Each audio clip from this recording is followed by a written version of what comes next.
Segundo video. En esta ocasión, o bueno, en este video vamos a ver un poquito de las causas que pueden causar deficiencia de arginina vasopresina y vamos a ver un poquito del cuadro clínico y del diagnóstico diferencial, ¿vale?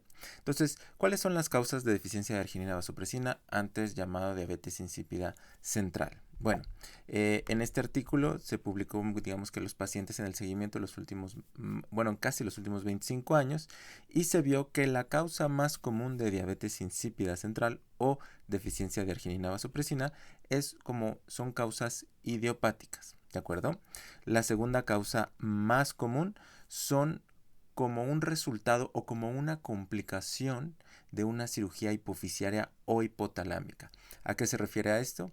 El paciente no tenía deficiencia de arginina vasopresina, se le hace una cirugía hipotalámica hipofisiaria por algún tumor y como consecuencia, como complicación de la cirugía, desarrollan diabetes insípida porque se lesiona el tallo hipofisiario, se lesiona el sitio del hipotálamo que produce hormona antidiurética o se lastima la neurohipófisis, ¿de acuerdo? Entonces, como consecuencia o complicación de cirugía hipofisiaria. Finalmente, viene como tumores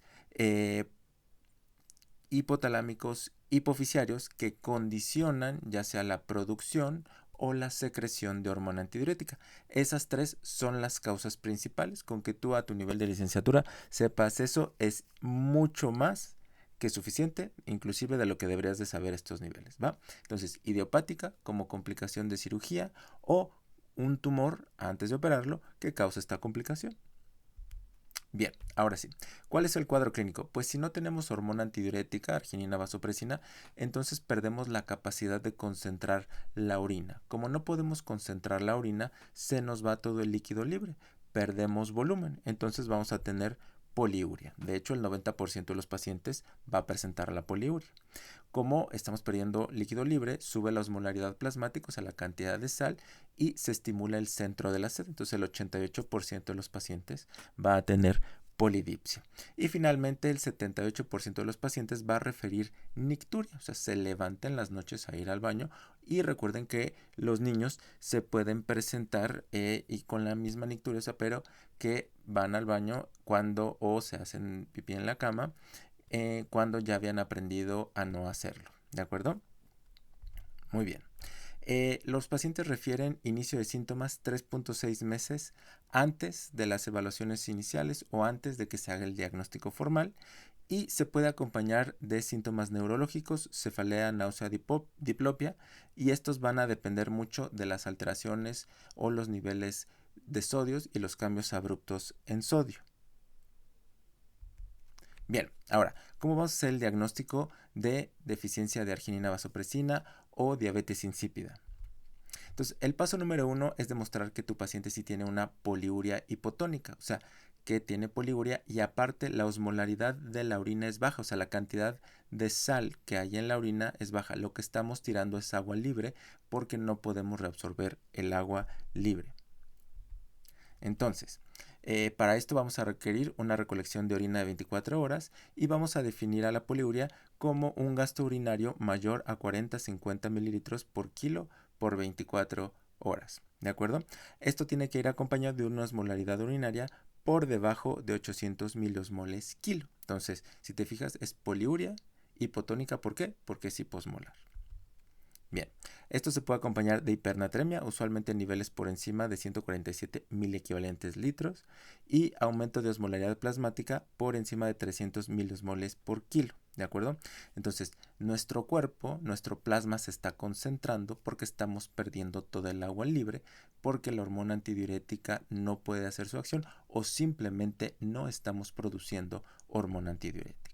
¿Vale? Entonces el paso 1 es demostrar que sí tiene poliuria y que esta poliuria es hipotónica, ¿va? El paso número 2 es identificar la causa. Ahora, el diagnóstico diferencial de la poliuria hipotónica van a ser estos tres. Número 1, deficiencia de arginina vasopresina, de hormona antidiurética o diabetes insípida central. Esta tiene dos variantes. Puede ser parcial o completa. La que vamos a ver para cuestiones didácticas, para que quede bien entendidos, es la completa, ¿de acuerdo? Pero la parcial es mucho más difícil o mucho más complejo hacer el diagnóstico. Luego, está la resistencia de arginina vasopresina. Esta usualmente es nefrogénica por un defecto o una mutación en el receptor de arginina vasopresina en el conducto colector. Y finalmente está la polidipsia primaria, que aquí usualmente tiene una raíz psiquiátrica, ¿no? Puede ser por un trastorno depresivo, que el paciente esté tomando mucha agua, o puede ser que haya una lesión en el hipotálamo a nivel del osmostato que esté haciendo que el paciente tome más líquido del que requiere. Entonces, esos son los 3 diagnósticos que debemos de diferenciar. Ahora, ¿cómo los vamos a diferenciar? Antes se hacía lo que conocemos como la prueba de deshidratación, que yo creo que afortunadamente ya no es el gold standard, entonces ya no es, ¿de acuerdo? Esta prueba básicamente lo que hacía era distinguir entre diabetes insípida central, nefrogénica o polidipsia primaria, o sea, entre nuestros diagnósticos diferenciales. ¿Por qué? Al eliminar la ingesta de líquidos por tu paciente, pues nosotros medíamos la capacidad de concentración que tenía tu paciente, ¿de acuerdo? Involucraba 2 fases. La primera fase era una restricción de líquidos de 16 horas y posterior a esto, si había una respuesta asociada o apropiada para el diagnóstico de diabetes insípida, central o nefrogénica, pasábamos a una segunda fase donde se le dábamos desmopresina, o sea, le dábamos hormona antidiurética. Nosotros, si tenemos una deficiencia, o sea, si no se produce hormona antidiurética, a la hora que tú le das hormona antidiurética a tu paciente, pues vuelve a reabsorber líquido, se vuelve a estabilizar todo. Pero si lo que tenía era una diabetes insípida nefrogénica o resistencia a hormona antidiurética, donde si hay hormona antidiurética simplemente no funciona porque hay una mutación en el receptor. Entonces, a pesar de que tú le des desmopresina, no va a poder concentrar la orina, no va a reabsorber líquido, ¿vale? Sin embargo, esta prueba de deshidratación no lograba distinguir entre formas parciales o totales completas de, más bien, entre una diabetes insípida central parcial y una polidipsia primaria, de tal manera que tenía un rendimiento diagnóstico del 77%, o sea, no era tan buena. En su momento claramente era lo mejor que teníamos disponible, hoy por hoy hay cosas mejores, ¿vale? Entonces, este es un ejemplo de, o sea, digamos que solamente es para ejemplificar de manera didáctica, no es realmente cómo hacíamos la prueba, de cómo respondían los pacientes a la deshidratación, ¿vale? Entonces, si tú deshidratabas a un paciente que no tenía hormona antidiurética, pues no tenía la capacidad de concentrar. Entonces, la osmolaridad urinaria era baja y permanecía baja durante la deshidratación. La osmolaridad plasmática iba aumentando conforme el paciente iba perdiendo el líquido libre, o sea, no había hormona antidiurética, no podías concentrar la orina, entonces el plasma se estaba concentrando y la orina se estaba diluyendo, ¿vale? Entonces, ¿cómo respondían los pacientes con resistencia a arginina vasopresina a esta prueba de deshidratación? De la misma manera, la osmolaridad urinaria bajaba o estaba baja y la osmolaridad plasmática iba subiendo, ¿vale? Ahora, en polidipsia primaria, ¿qué es lo que pasaba? En polidipsia primaria, la osmolaridad urinaria subía, o sea, el paciente sí concentraba o sí concentra. Quiere decir que sí tiene hormona antidiurética y sí funciona. Y la osmolaridad plasmática se mantenía. Esto nuevamente refleja que el paciente sí tenía hormona antidiurética y sí funcionaba. Dependiendo del protocolo que tú leyeras, ya había pacientes que había casos o protocolos que en cuanto el diagnóstico ya reflejaba una polidipsia primaria, los pacientes no pasaban a la segunda fase. Sin embargo, había otros protocolos donde sí pasaban justamente para intentar diferenciar entre una deficiencia parcial, que aquí no estamos tocando, de arginina vasopresina, o una polidipsia primaria. Para este caso didáctico, vamos a asumir que tu paciente que tenía una polidipsia primaria, o sea, no tiene una alteración hormonal, sí concentra la orina y su osmolaridad plasmática permanece normal. Entonces, este paciente ya no pasa a la segunda fase.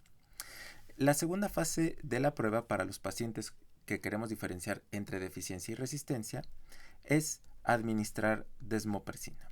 Ahora, la desmopresina no es otra cosa que hormona antidiurética sintética. Entonces, si yo no tengo hormona antidiurética como en la deficiencia de arginina vasopresina, y yo le doy hormona antidiurética al paciente, pues entonces la osmolaridad urinaria empieza a subir. ¿Por qué? Porque ya puede concentrar la orina, porque ya puede retener agua, ¿de acuerdo? Ya tenemos hormona antidiurética y la osmolaridad plasmática comienza a bajar a la normalidad. Eso es lo que pasa cuando tu paciente no tenía hormona antidiurética, le das hormona antidiurética, se estabiliza todo. No tan así, pero esto es con miras didácticas, ¿de acuerdo? Luego, cuando hay resistencia de arginina vasopresina, o sea, resistencia a hormona antidiurética o diabetes insípida nefrogénica, sí hay hormona antidiurética. Sin embargo, esta hormona antidiurética no puede hacer su efecto. ¿Por qué? Por mutación en el receptor. Entonces, si sí hay hormona, pero pero vamos a decir, no nos sirve o no la podemos usar, aunque le demos desmopresina, la osmolaridad urinaria va a seguir baja y la osmolaridad plasmática va a seguir subiendo. Esta era la manera como o que se intentaba hacer categórico, diferenciar entre diabetes insípida central y diabetes nefrogénica, o diabetes o deficiencia de arginina vasopresina y resistencia a arginina vasopresina, ¿vale? ¿Qué los diferencia? Uno no produce hormona antidiurética, el otro sí produce, pero no funciona. Muy bien. Ahora, pero esto ya no se hace. ¿Por qué? Porque como vimos, el rendimiento de la prueba era adecuado, pero no era tan bueno como lo necesitábamos para hacer el diagnóstico. Entonces, ¿qué es lo que hacemos ahora o lo que se hace ahora? Pues tenemos varias cosas que podemos hacer. En general, dos importantes. Uno, la toma de copeptina. Y tú vas a decir, ¿qué es la copeptina? La copeptina es una molécula que viene de la escisión o la ruptura de la preprohormona que produce hormona antidiurética. ¿De acuerdo? Entonces se produce de manera equimolar, 1 a 1. Entonces, por cada molécula de hormona antidiurética se va a producir una molécula de copeptina, 1 a 1. Igual, si lo quieres relacionar, piénsalo como péptido C e insulina, 1 a 1. ¿Va? Entonces, la copeptina se secreta con arginina vasopresina, hormona antidiurética, y neurofisina 2. Los niveles de copeptina van a ser similares a la hormona antidiurética. Es más estable en plasma y nos va a reflejar mejor qué es lo que está pasando con la producción de hormona antidiurética.